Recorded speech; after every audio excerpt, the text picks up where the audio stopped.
नमस्कार, प्रणाम। Welcome to my YouTube channel. बड़े लोगों को प्रणाम, छोटे लोगों को प्यार भरा आशीर्वाद, हमेशा की तरह। कैसे हैं आप लोग? आशा है बहुत अच्छे होंगे। मेरी प्रार्थना भी है भगवान से सब लोग अपने-अपने घर में अच्छे रहें। आज बात करते हैं जो हमारे गाँव में या हमारे घर में बड़े बुजुर्ग कहते थे और बहुत लोगों को ये चीज़ें पता भी हैं। बस थोड़ा इस धर्म को पीछे लोग छोड़कर थोड़ी गलती कर रहे हैं।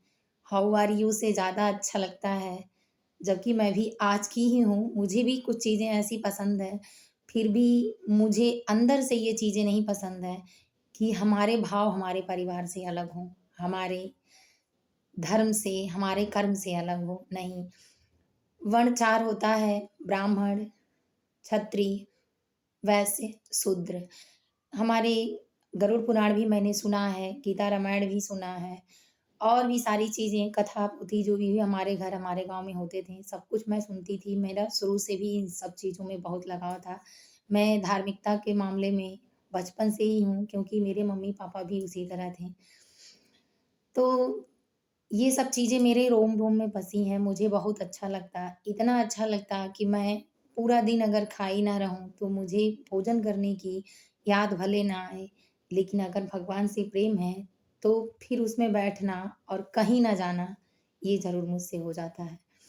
तो चलिए बात करते हैं। तो ब्राह्मण जो शरीर का इतना हिस्सा होता है, यहाँ से गले के ऊपर, वो ब्राह्मण होता है। जो कंधे से यहाँ तक का हिस्सा होता है, नीचे तक, कमर तक, नाभि तक, वो क्षत्रिय का होता है। और जो कमर से पैर तक, घुटने के तक हिस्सा होता है, वो वैश्य का होता है। और जो घुटने से लेके नीचे तक, ज़मीन तक का होता है, वो शूद्र होता है। शरीर में गरुड़ पुराण के अनुसार ये 4 चीज़ें बाँटी गई हैं। मुख इसलिए ब्राह्मण होता है क्योंकि ये चीज़ें शुद्ध होती हैं, शाश्वत होती हैं। ये चीज़ें जो होती हैं, ये शुद्ध होती हैं। जो फ़ोरहेड होता है हमारा मस्तक, माथा और यहाँ से इन सब चीज़ों से इसमें 5 इंद्रियाँ हैं। इसीलिए ब्राह्मणों को सर्वश्रेष्ठ, सर्वगुणवान बताया गया है। क्योंकि मुख, नाक जो 5 इंद्रियाँ हैं हमारे में, वो पाँचों इंद्रियाँ आँख, नाक, जीवा, कान, ये जितनी हमारी इंद्रियाँ हैं, जो ऑर्गन्स सेंस होते हैं 5 जो आई विथ माय आइज़ होता है, hear ear with my hear, nose with my smell, tongue with my taste. ये सारी चीज़ें जो होती हैं, वो एक आवाज़ देती हैं, एक धीमी-सी फीलिंग होती है जिसको लोग समझते हैं। लेकिन कौन नहीं समझता है? इसलिए नहीं समझता क्योंकि उन जिसके अंदर अहंकार होता, जिसके अंदर साढ़े साती होती शनिदेव की, जिसके कर्म खराब होते हैं, उसको ये चीज़ें सुनाई नहीं देती। इसीलिए वो एक रास्ते पे चला जाता है तो भटकते-भटकते उसी रास्ते पे जाता है। ना तो उससे सद्गति मिलती है, ना सद्मार्ग मिलता है, ना सद्बुद्धि मिलती है, ना सही रास्ता दिखाने वाला मिलता है। इसीलिए वर्ण 4 तो बताए गए हैं वेदों में, लेकिन इसमें सर्वश्रेष्ठ वही होता है पुराण के अनुसार कि कर्म से जो अपने ब्राह्मण होता है, वो ब्राह्मण होता है। कर्म से जो अपने क्षत्रिय होता है, वो क्षत्रिय होता है। कर्म से ही वैश्य होता है और कर्म से ही शूद्र होता है।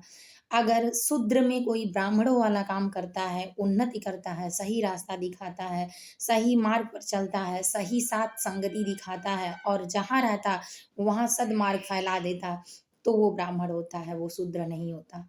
अगर कोई ब्राह्मण अपने जाति में रह के अपने धर्म के विरुद्ध या ब्राह्मणत्व का उसके अंदर जो पंचगुण, पंच तत्व होता है, अगर उसके पास नहीं है, तो वो ब्राह्मण नहीं होता। इसलिए क्योंकि उसका कर्म ब्राह्मण वाला नहीं है। ब्राह्मण का काम है हमेशा अपने पास से दूसरे पास तक ज्ञान पहुँचाना, शिक्षा देना क्योंकि 84 लाख योनियों को भटकने के बाद और सारी चीज़ों में फिट बैठने के बाद ही ब्राह्मण कुल में जन्म होता है। उसमें भी आप किस प्रकार के हैं, उस तरह का जन्म होता है।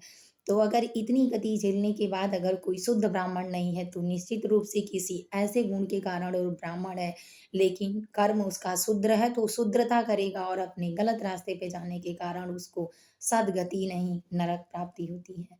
इसलिए वर्ण इस प्रकार के हैं और धीरज, धर्म, मित्र और नारी चारों को परखने के लिए विपत्ति होती है। अगर विपत्ति में धीरज आपके पास है तो आत्मविश्वास की जो नाव होती है उस पर बैठकर आप पूरे अच्छे से इस विश्वास को नाव के साथ आप अपने पार करेंगे और आप विपत्ति में पार हो जाएँगे। धर्म, अगर आपका धर्म शुद्ध है, तो चाहे जितनी विपत्ति आ जाए, मैंने प्रैक्टिकल किया है, मैं आपको ये कहानी भी बहुत अच्छे से बताऊँगी अगले वीडियो में। तो आपका धर्म अगर अच्छा है, तो आप भगवान का सद्गति पकड़ लीजिए, चाहे विपत्ति जितनी भी है, अगर आप भगवान के चरण में हैं और अपने धर्म में परिवर्तन नहीं करते हैं, डगमगाते नहीं हैं, आपकी आत्म रूपी जो नाव होती है, एकाग्रचित्त होकर केंद्रित हो जाती है मछली की आँख की तरह, तो निश्चित रूप से आप धर्म से भी अस्थिरता पाकर अपने पाप कर्मों को काट देंगे और अच्छे से पार हो जाएँगे, वो विपत्ति में पार कर देगी। तो मैंने 2 बताया धीरज, धर्म, मित्र और नारी। अगर आपकी संगति अच्छी है, आपका मित्र अच्छा है, आपके दोस्त अच्छे हैं, तो आप मुसीबत में भी हैं, तो सिर्फ़ तिनका-तिनका पहाड़ हो जाता है, एक-एक ईंट से घर बन जाता है। उसी तरह आपका मित्र अपने शरीर से, अपनी सद्बुद्धि से, अपने मार्ग से, अपने सफलता से और अपने मोटिवेशन से आपको पार कर सकता है। तो इसलिए मित्र हो गया और नारी, अगर नारी आपकी अच्छी है, शुद्ध कर्म करती है, तो नारी का आधा पूर्ण पति में मिल जाता है। तो उस पुण्य से पति सर्वश्रेष्ठ बनेगा और गलत करने के बावजूद भी मारा नहीं जाएगा। क्योंकि आपने देखा होगा कि जब तक मेघनाद की पत्नी ने मेघनाद को बचाया, तो भगवान श्री राम भी नहीं मार पाए। जब तक रावण को उनकी पत्नी ने बचाया, तो रावण को राम भी नहीं मार पाए। जब तक सावित्री ने रावण का वो सत्यवान का साथ दिया, तब तक सत्यवान को भी भगवान नहीं मार पाए, यमराज। इसलिए उनको मार्ग से हटाया गया, विचलित किया गया। सीधी-सी बात है कि हमारे शास्त्र में और धर्म में तुलसी जी को देख लीजिए, अभी कार्तिक महीना चल रहा है, तो तुलसी जी को भी शंखचूड़ राक्षस थे, जो सुदामा पिछले जन्म में एक मुट्ठी चावल श्री कृष्ण का चुराते हैं और शंखचूड़ राक्षस योनि में जन्म मिलता है उसी गलती के कारण। और तुलसी चंचला थी शुरू से और हर गलत बात को भी सही बात में जोड़ लेती थी और चंचल रहने के बाद ध्यान केंद्रित नहीं कर पाती थी और जिस मंत्र से भगवान का जाप करती थी, उसी मंत्र को भूल जाती थी। और इच्छा अंदर से सही थी। इसलिए इन छोटी-छोटी गलतियों के कारण भी तुलसी को श्राप मिल गया गणेश जी से। तो इसीलिए गणेश जी के साथ तुलसी जी की कभी पूजा नहीं होती, किसी जन्म में उनकी अर्धांगिनी नहीं बनेंगी और ऐसा श्राप गणेश जी ने दिया था। और इसी श्राप के इन्हीं लोगों के सभी लोगों के श्राप को एकत्रित होने के बाद तुलसी विधवा भी थीं, इसलिए शुद्ध नारी में गिनती हुईं।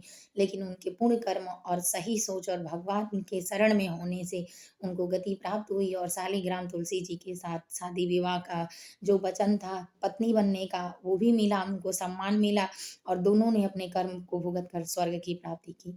तभी से तुलसी जी को भी देखे, लेकिन तुलसी जी ने भी जब तक शंखचूड़ का साथ दिया, तब तक तीनों लोक के देवी देवताओं, राक्षस, धर्म, जात, विरुद्ध कुछ नहीं हरा पाया। तब तक तुलसी जी जब तक तुलसी जी ने अपनी तपस्या पूर्ण कर रही थी, भगवान के छल के कारण ही उनका दीपक बुझा और ऐसा हुआ, नहीं तो बिल्कुल शंखचूड़ को कोई नहीं मार पाता। इसीलिए अगर पत्नी आपकी शुद्ध है, चरित्रवान है, सद्मार्गी है, तो निश्चित रूप से आपकी रक्षा होगी। इसलिए धीरज, धर्म, मित्र और नारी, इन चारों को परखिए, विपत्ति में भारी। तो इसीलिए हमारे मार्ग में, हमारे सद्बुद्धि में ये बताया गया है। तो कर्म जो होता है वो प्रधान क्षेत्र होता है, जैसा कर्म जो करता है वैसा ही फल प्राप्ति करता है। तो वर्णों में आपको पता चल गया होगा कि ब्राह्मण, शूद्र और वैश्य, क्षत्रिय कौन होता है, कर्म से ही सब लोग होते हैं। अगर कर्म जैसा करेंगे वैसा फल मिलेगा। जय माता जी, हर हर महादेव। अच्छा लगे तो कमेंट ज़रूर करें।